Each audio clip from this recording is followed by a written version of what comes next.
eu sou Tamires Duarte. O nome do meu trabalho é Desenvolvimento de Arranjos Musicais para Repertórios de Música Popular Brasileira.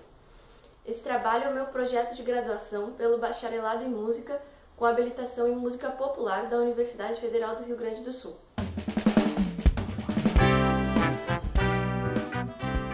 O meu trabalho se divide em 3 grandes partes.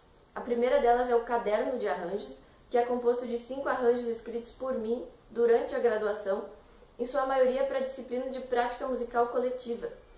E então é interessante ressaltar que as formações instrumentais que se apresentaram, elas não são sempre usuais em música popular, porque elas foram definidas de acordo com a linha de interesse dos alunos no ato da matrícula nessa disciplina.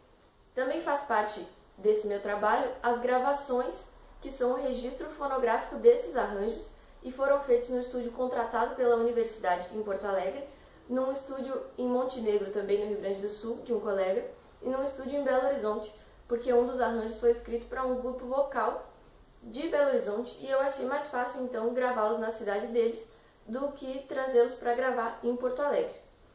Também faz parte desse trabalho um memorial descritivo que discute os processos, as facilidades, tanto do desenvolvimento dos arranjos quanto das gravações deles. O meu memorial também traz reflexões sobre a regulamentação da profissão de arranjador no Brasil, sobre a escassez de material acadêmico especificamente sobre o arranjo no Brasil. Também pincela um pouco dos estilos de Pixinguinha e Anacleto de Medeiros. Também traz uma reflexão com a qual eu me deparei no 2º semestre, que é escrever para o músico e não só para o instrumento musical. Nesse 2º semestre, eu escrevi para um colega acordeonista a partir das experiências que eu já tinha tido com outros acordeonistas. E então eu escrevi assim, uma linha de melodia quando eu queria que ele tocasse exatamente aquela linha, e nos outros momentos eu indiquei cifras, esperando que ele fizesse o acompanhamento. E isso não aconteceu, porque o estudo desse meu colega sempre foi orientado a partir da leitura de partitura. Então, como eu não escrevi a partir da experiência desse colega, essa foi uma parte do arranjo que não fluiu como eu esperava. Para trazer essa reflexão, eu cito aqui o Paulo Trindade, que é um arranjador conhecido em Porto Alegre para grupos vocais, e que ele diz assim: é preciso visualizar aquela pessoa executando o que tu vais escrever. Isso ele falou quando ele veio visitar a universidade durante uma aula de arranjo. O meu memorial também traz o registro das escolhas, dos procedimentos, das intenções, dos desafios e das facilidades que ocorreram durante o desenvolvimento desses arranjos. E eu vou trazer então um aspecto de cada um desses arranjos para vocês.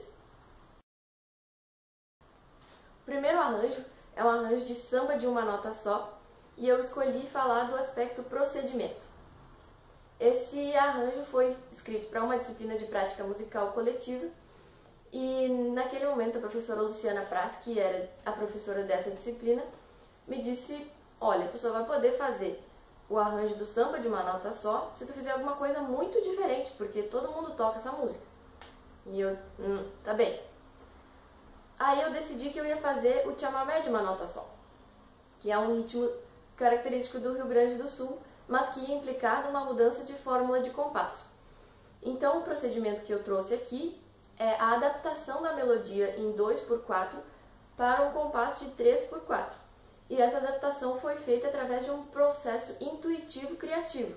Com isso eu quero dizer que ela não foi feita através de um processo formal, do tipo assim, a 4ª nota é sempre suprimida, ou a dissonância é suprimida. Não foi assim. Eu fui escutando a melodia em 2/4, tirei, toquei no violão, me acompanhei e fui cantando ela até que ela ficasse adaptada em 3/4, mantendo a essência e a ideia da melodia. Eu trouxe aqui então 2 áudios para a gente comparar. No primeiro, é uma execução do Tom Jobim com a banda, e a melodia da parte B, que a gente vai escutar, está sendo tocada pelas flautas, e esse arranjo está em 2/4. Então eu vou colocar para a gente escutar.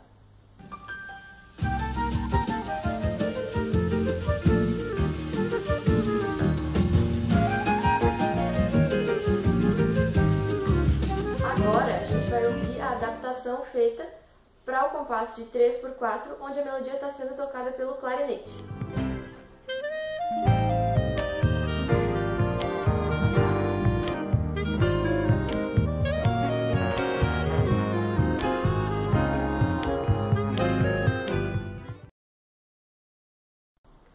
O segundo arranjo desse trabalho é um arranjo de Samba do Grande Amor, do Chico Buarque. Eu destaco aqui a minha intenção de escrever para que o colega Maurício Nader, cujo trabalho eu já conhecia antes de entrar na faculdade, com a The Hard Working Band, de Porto Alegre, e aproveitando que eu tinha feito uma mudança de estilo musical no semestre anterior, eu fiz isso novamente nesse semestre, mudando o samba para um funk, que é exatamente o estilo musical desse grupo, desse colega. Ele vinha se apresentando na universidade como guitarrista e eu achei interessante trazer esse lado cantor que eu conhecia dele. Para isso, eu escrevi um naipe de sopros para que ficasse característico do funk. E foi a primeira vez que eu escrevi.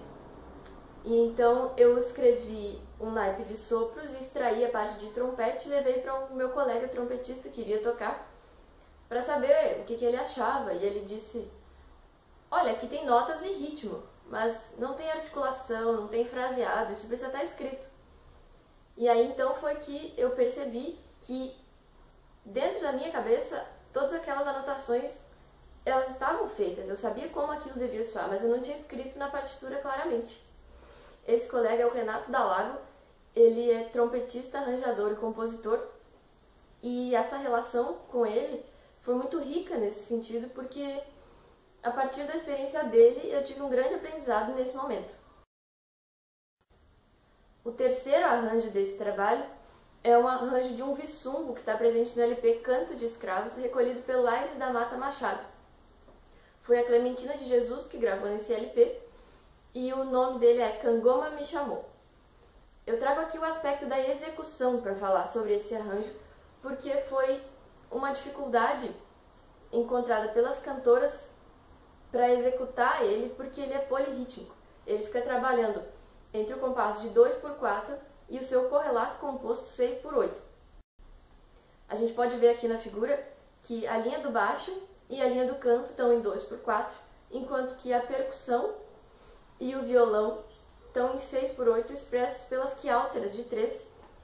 Felizmente, para a gravação desse trabalho, eu conheci uma cantora de Belo Horizonte que se chama Yaya Drummond e tem essa característica no trabalho próprio dela. Então ela gravou e o resultado foi muito satisfatório, na minha opinião, e a gente vai escutar um trechinho agora, que é, depois dessa convenção onde todo mundo faz a mesma coisa, um pouco dessa polirritmia junto com o canto. Tava dormindo, Cangoma me chamou. Tava dormindo, Cangoma me chamou. Disse: levanta, povo, cativeiro já acabou. Disse: levanta, povo, cativeiro já acabou. Tava dormindo, Cangoma me chamou. Tava dormindo, Cangoma me chamou. Disse: levanta, povo, cativeiro já acabou. Disse: levanta, povo, cativeiro já acabou. O quarto arranjo desse trabalho é um arranjo de um maracatu que se chama Verde Mar de Navegar. Eu escrevi esse arranjo para o grupo ao qual eu me referi anteriormente, que tinha 4 guitarras e nenhum instrumento de percussão. Tinha também contrabaixo, acordeon, violino e uma cantora, um piano. Eu decidi fazer um maracatu porque eu já tinha um foco definido para o projeto de graduação e o professor da disciplina me autorizou a fazer isso. Mas assim, dessa forma, eu mesma me propus um desafio, né? Que foi escrever um maracatu sem ter nenhum instrumento de percussão. Eu trago aqui o aspecto da escolha, então, que eu tive que fazer, tanto do repertório, como de que forma eu ia superar esse desafio. Então, o que eu fiz foi traduzir as células rítmicas tradicionais de maracatu, feitas pelos instrumentos de percussão, para os instrumentos rítmico-harmônicos que eu tinha naquele momento. Então, como a gente pode ver aqui do lado, o baixo assumiu a função da alfaia, que é aquele instrumento grande e grave das nações de maracatu. E aqui eu tenho as 4 guitarras como um naipe, que foi a proposta da disciplina naquele momento. E as 2 guitarras de cima, a número 1 e a número 2, estão fazendo a célula rítmica, que é tradicionalmente feita pelo chequerê no maracatu, que é um chocalho feito de cabaça com umas miçangas coloridas em volta. A guitarra 3 e a guitarra 4 estão fazendo a célula rítmica do gongue, que é uma espécie de agogô com uma campana só. Eu vou colocar aqui um áudio para a gente escutar o resultado rítmico disso, e nesse áudio também aparece o piano fazendo, junto com o baixo, a célula da alfaia. Batuqueiro, que baque é esse? É o baque de Vossa Alteza, e não há mais um outro baque. Ah, Senhor, mas é só tristeza.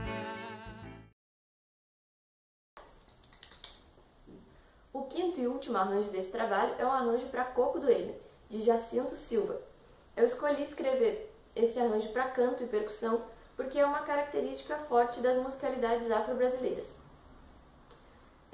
O aspecto que eu trago aqui sobre esse arranjo é o aspecto da notação que eu escolhi para expressar o velamento fonemático que eu queria para um resultado rítmico.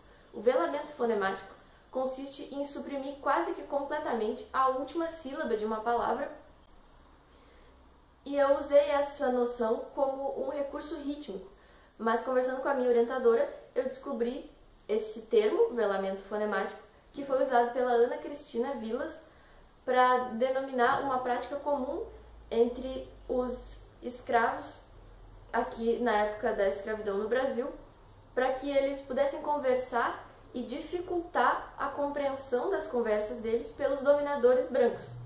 Isso foi uma característica da fala que teve influência sobre a música popular, e agora aqui em 2015 eu estava sentindo necessidade de que isso ficasse presente na música e fui encontrar essa bibliografia através da minha orientadora. A notação que eu escolhi para representar isso foi uma nota ligada com a outra, mas uma sílaba diferente escrita na partitura. Isso não é usual, então eu coloquei uma bula no início do arranjo para que os cantores soubessem do que se tratava. Essa figura traz aqui um pedaço da partitura onde aparecem as palavras Murilo e martelo escritas com essa notação que eu comentei. Essas palavras devem ser pronunciadas Murilo e martelo, quase suprimindo totalmente a última sílaba. Esse áudio que eu vou colocar agora para a gente escutar tem um trechinho antes desse pedaço, e esse pedaço que está na figura aparece duas vezes. Mané mandou, Maria bateu, Murilo mandou o meu martelo no meio amar. Quando eu canto esse coco a minha língua treme, quem fizer outro coco em meu amar, mando matar. Mané mandou, Maria bateu, Murilo mandou o meu martelo no meio amar. Quando eu canto esse coco a minha língua treme, quem fizer outro coco em meu amar, mando matar.